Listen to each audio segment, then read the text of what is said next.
Yo tout le monde, c'est l'Espanade et aujourd'hui on se retrouve pour une nouvelle vidéo. Donc on continue la tier list. Donc là ça va être top 10 mystique. Donc je rappelle comme au début de vidéo, on commence toujours par les mentions honorables. Les mentions honorables ne sont pas nécessairement le top 11, 12, etc. de la classe mystique. Les mentions honorables sont uniquement des persos qui je trouve intéressants et qui du coup j'ai envie de citer. Donc déjà là on est dans la mauvaise rareté. Donc mention honorable. Magic. Donc Magic serait clairement rentrée dans le top 10 mystique si jamais elle avait été disponible en 6 étoiles, car c'est le meilleur perso pour gérer le pouvoir de l'adversaire. Donc pourquoi je dis le meilleur perso? Bah c'est pas compliqué, avec tes SP2, tu vas pouvoir... Enfin, il faut juste atteindre un SP2, et une fois que tu as ton SP2, bah tu vas pouvoir faire en sorte que l'adversaire ait 0 de pouvoir pendant tout le combat. En plus de ça, on a ces limbes qui sont quelque chose de très intéressant, qui rajoutent quelques dégâts, qui rajoutent un peu de tankiness, parce que ça permet de faire 2-3 petites erreurs. Donc Magic, perso ultra intéressant, malheureusement bah il n'est disponible qu'en 5 étoiles, donc voilà, c'est pour cela qu'elle est dans les mentions honorables. Donc passons directement au top. Alors un nouveau perso en top 10, Rintra. Rintra, je le mets top 10 parce que j'ai vu quelques vidéos de lui rapidement. Je trouve qu'il peut avoir du potentiel en tant qu'attaquant. Et qui va aussi être très très chiant en def. Donc je pense qu'on n'aura pas trop envie de croiser des Rintra en def en Battleground par exemple. Donc c'est pour ça que je le mets par ici. Ça va pouvoir faire chier en def. En attaque il m'a l'air pas mal. Donc je ne sais pas du tout. J'ai pas encore assez d'informations sur le perso. J'ai le feeling qui va être plutôt pas mal. Donc je le mets top 10. Peut-être que sur une prochaine tier list il sera monté dans le classement. Peut-être qu'il n'y sera plus. En tout cas pour l'instant, des nouvelles que j'ai eues de Rintra, il a l'air pas mal du tout. Alors ensuite, top 9, depuis son rework, on n'en parle pas nécessairement beaucoup, mais le rework de Hood était vraiment, à mon sens, mais pas mal du tout. Il était très intéressant. Donc j'ai décidé de mettre le bougre top 9, sachant que de toute façon c'est très intéressant de rank up Hood, parce qu'il a énormément de très très bonnes synergies avec d'excellents champions. Donc il a une synergie avec Strife qui est très très forte, une synergie avec Ghost qui est très très forte, une synergie avec Kaïd qui est très très forte, et le perso en lui-même est assez intéressant. Donc je vous conseille de le rank up, comme ça bah vu que vous prenez, enfin si vous jouez les persos que j'ai cités, bah vu que vous allez souvent le prendre pour avoir la synergie qui est assez intéressante, bah vous aurez en même temps le perso rank up, sachant que bah Hood, franchement c'est un très bon perso, donc c'est toujours intéressant de l'avoir level up. Alors on continue. Mojo, ça va être aussi un peu Battleground, hein, Mojo. Pourquoi est-ce que je le mets top 7? Déjà, premièrement, je trouve que c'est un perso qui en attaque est sous-coté depuis bien trop longtemps. En attaque, Mojo, il est vraiment super solide. Donc, c'est pour ça que je le mets top 7. Top 7? Attendez, ou top 8? Non, top 8. Après, super solide, c'est pas le meilleur attaquant du jeu, mais il se débrouille très très bien en attaque. Et du coup, bah, ça fait de lui quelqu'un d'intéressant pour le Battleground, étant donné que vous pourrez flex ce perso qui est très très très cancer en def, si on n'a pas le bon contre, et qui est également assez fort en attaque. Donc c'est intéressant pour le Battleground, de manière générale en attaque c'est intéressant aussi. Donc top 8 totalement mérité. Alors top 7, faut que je le retrouve. Le voilà, Symbiote Suprême. Alors Symbiote Suprême, c'est le A des rois du cheese. Donc le roi du cheese c'est Ronan par contre, mais c'est un des rois du cheese aussi, Symbiote Suprême. Donc dès qu'il tombe contre un perso qui a un peu trop de buff, avec une DM 5 sur 5, ben vous allez complètement le casser en deux. Ben par exemple, c'est pas compliqué pour l'Abyss. On croise souvent des champions cosmiques avec des buffs. Donc Hyperion, Champion, Venom the Duck, Medusa et tout ça, eh bien dans tous les cas, Symbiote Suprême est la meilleure option pour faire ceci. Parce que dès que l'ennemi a des buffs, eh bien Symbiote Suprême, ça peut très très vite devenir super puissant. Donc Symbiote Suprême, top 7 mystique, parce que malheureusement, bah il est limité. Donc certes, quand l'ennemi a des buffs, bah il le défonce littéralement en deux. Mais bah quand l'ennemi en a pas, bah il ne sert plus vraiment à grand chose, le petit symbiote. Donc top 7 quand même. Mérité, je me vois mal le mettre plus haut, sachant que au-dessus, le top 6, pour moi, le top 6, il est genre assez compact et vraiment un rang au-dessus du top 7. Donc on va rentrer dans le top 6 avec le perso qui a été singé pendant si longtemps, Diablo Diablo.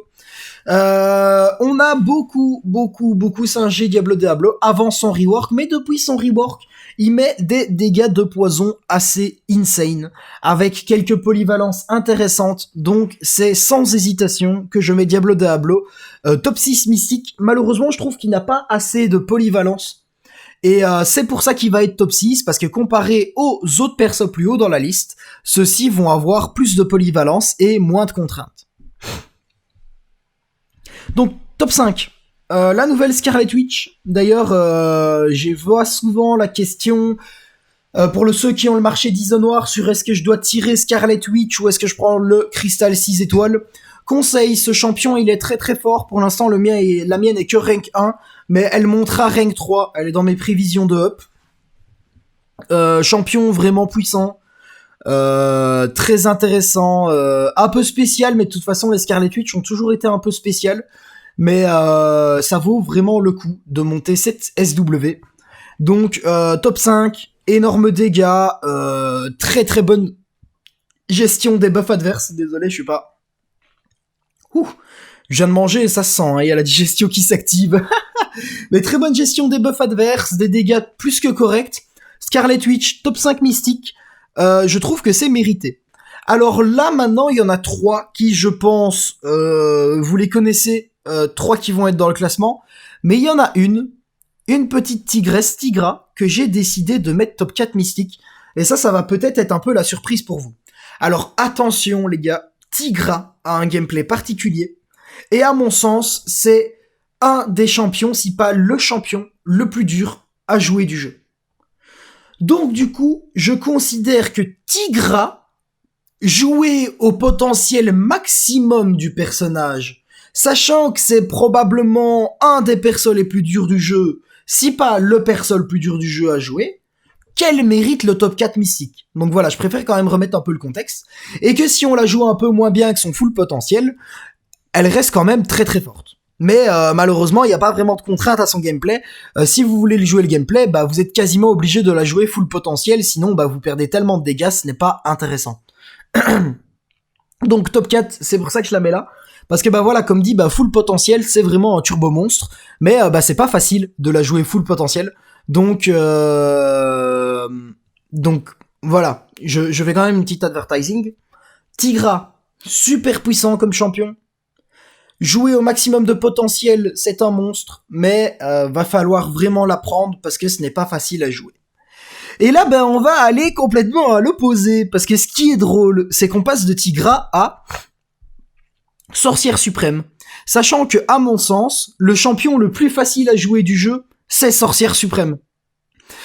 Donc c'est un peu bizarre quand même, le top 4 mystique, à mon sens, c'est le plus dur du jeu, le top 3 c'est le plus facile.